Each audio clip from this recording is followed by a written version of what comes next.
Le Parti socialiste s'attendait à un scrutin difficile, mais certainement pas à cette hécatombe. Je suis pas périssable, je suis bon à consommer. La plupart des candidats socialistes ont été éliminés dès le premier tour, dont les ténors, à commencer par le premier d'entre eux. M'emmener au cimetière des éléphants. Le parti devrait avoir entre 15 et 25 sièges et divise par 10 son groupe à l'Assemblée nationale. Des roses piétinées par des marcheurs. Et cette première question, le Parti socialiste pouvait-il résister à Emmanuel Macron ? Le tourbillon était trop puissant. C'est un fait. Les deux scrutins étaient beaucoup trop rapprochés pour permettre un véritable sursaut. Mais à terre, décapité, éclaté. Le Parti socialiste écroulé comme un château de cartes, celui même dont certains disaient qu'il allait se régénérer, encore et encore. Ça fait 30 ans que l'on dit que le Parti socialiste est un cadavre à la renverse, qu'il a disparu, qu'il va disparaître. La dernière fois qu'on a pronostiqué cela, on a gagné l'élection présidentielle.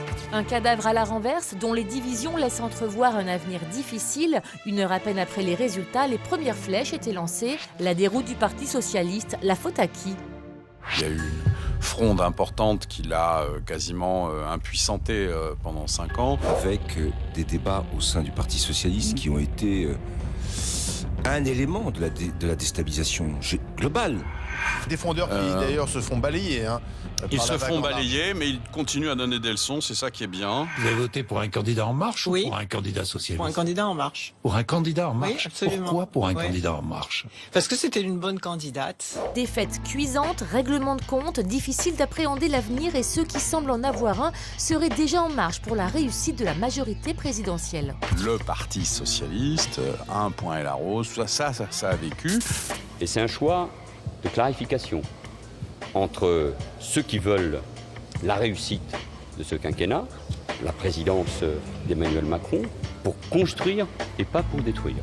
Moi, je suis dans la majorité présidentielle. Ah oui, Très clairement. Et c'est là où se passe le mouvement. Il y a encore des idées qu'il faut faire vivre à condition qu'on sache les faire adapter.